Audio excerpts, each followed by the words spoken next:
Welcome, everybody, to part four of the 1909 Lincoln Wheat Cent. This is the final chapter of this four-part series that explains quite a bit about the 1909 Lincoln Wheat Cent. And in today's part, you are going to get to see an amazing collection of 1909 Lincoln Wheat Cents. I am the one that owns them. They are known as the Bloom Horde. I will explain all about them in the first part of this video. And in the second part of the video, you are going to get to know the 1910 Lincoln Wheat Cent with the reverse of a 1909. Yep, it is true. It does exist, not in the way that most people think it would exist. And you're going to get a chance to see and hear a little bit about what makes that particular coin so amazingly unique. Hopefully, you guys are going to stick around. Let's get ourselves going, shall we?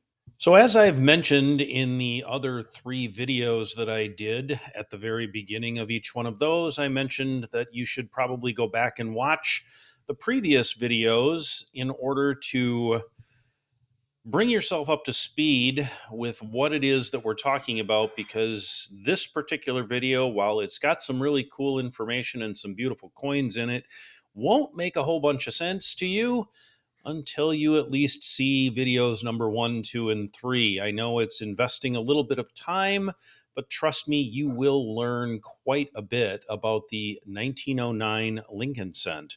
So, with that said, let's start with the Bloom Horde. What is it? And where did it come from? Well, I'm going to give you a quick little history of it so that you can understand it. It is also mentioned in chapter 12 of the Rabbit Hole of the 1909 Lincoln Wheat Cent book written by Shawn Tew. He asked me to include the story in his book for a complete chapter because it had an immense amount of relevance to what we were working on in the Rabbit Hole Research Group, which was the double die, the class 3 double die reverse. The Bloom Horde amazingly had four different examples of that particular reverse in the hoard of coins. So it definitely helped with the research all the way around when it came to discovering the whys and the when of the hoard, or I guess of the doubled die. And quite interestingly, the reason why Harry Bloom went to the bank to make the purchase in the first part of August of 1909 was because he had read an article in his local newspaper that said the initials were being removed from the 1909 Lincoln Cent, but none of the coins were going to be recalled. So he decided to get his hands on as many of them as he possibly could. Interesting enough, not only do the class 3 double dies reside within the Bloom Horde, but also both type 1 and type 2 reverses with the initials. And you can obviously see in this picture right here that the initials do indeed change from type 1 to type 2. We know this, or most people know, that the dot between the D and the B changes places, but there are also some other distinct changes that happen, like the shape of the letter D as well as the shape of the letter V.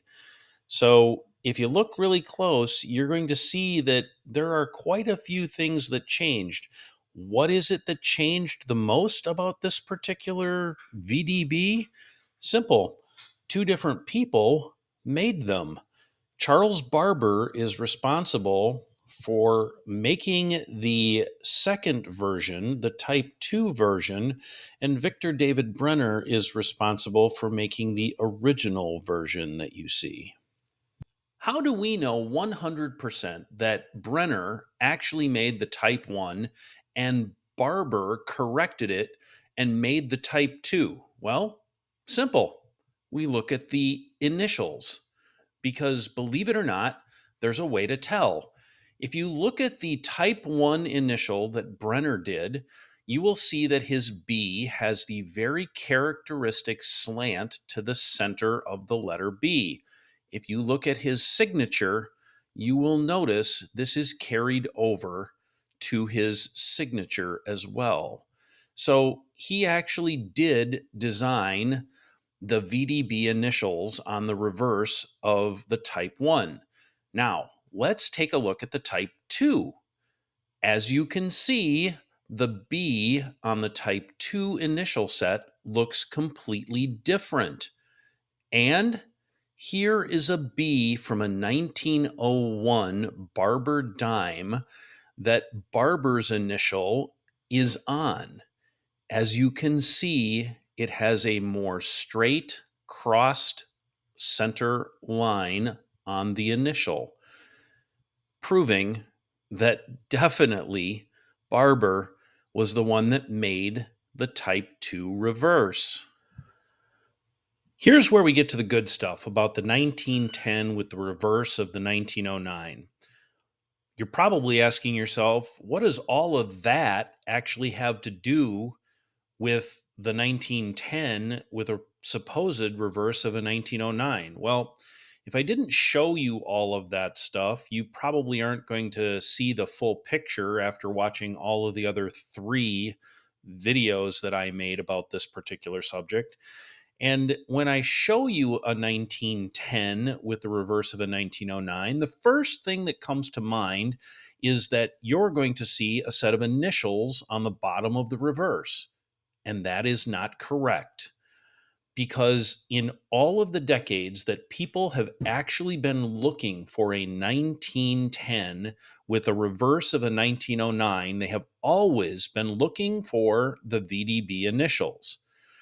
Well, I'm here to tell you that Charles Barber did such an amazing job at erasing those initials that even during all of the Rabbit Hole Research Group's study and literally looking at thousands upon thousands of 1909 Lincoln cents, nobody has been able to discover any tooling marks or anything that would represent the fact that there is a ghost VDB on the back of a 1910.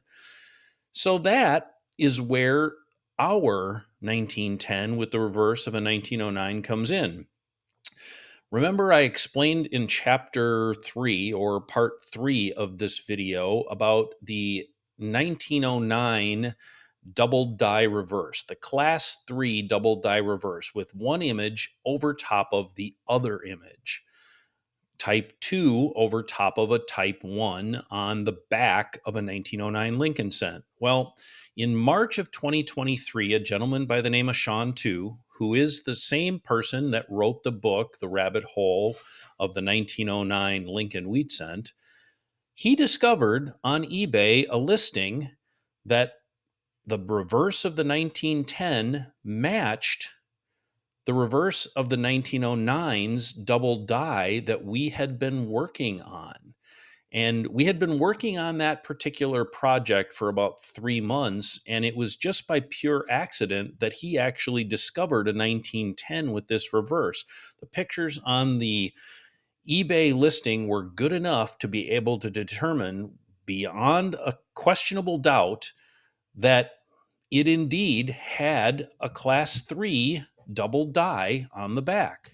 So here is what makes this 1910 Lincoln cent so incredibly unique. Not only does it have a class 3 double die, which is an extremely rare double die because it has one image over top of another, but it is also considered a transitional reverse coin, meaning that it has a design on it that was never intended to be used in that particular year. Another particular design that some people are familiar with like this is the 1992 Lincoln cent with the close AM that is on it, which was never designed to be in 1992 and was designed to go forward starting in 1993. Here we sit 10 minutes into this final chapter of the 1909 Lincoln Wheat Cent. We are ending with a 1910 Lincoln wheat cent with the reverse of a 1909 Lincoln wheat cent that was never ever supposed to make it onto the back of a 1910. What was supposed to make it on the back of a 1910 was always 100% only supposed to be a type 2 reverse on a 1910 Lincoln cent. Then, if that's the case, how does it actually get a transitional designation? Well, simple. Believe it or not, there's a type 1 reverse that is buried underneath the type 2 reverse on the class 3 double die. And since the class 3 double die exists on the 1910 Lincoln cent, it also includes a type 1 reverse, which was never supposed to be there. Now, here's the interesting part. There are only 11 known examples of this particular coin that have been found. And that is after 14 months of searching with hundreds of people actually looking for them. And the reason why we know this is there are multiple Facebook coin pages that we have as the Rabbit Hole Research Group and our individual coin pages that we run. And everybody on those coin pages that number in the thousands of people know about this particular coin because we have made it known on all of those coin pages, and only 11 examples have been found. That's it, 11. We've also searched all of the known examples and pictures on the PCGS CoinFact site, as well as pictures on NGC, just to see if we can find any others that may have already been graded as just regular 1910 Lincoln cents. And we can't find any.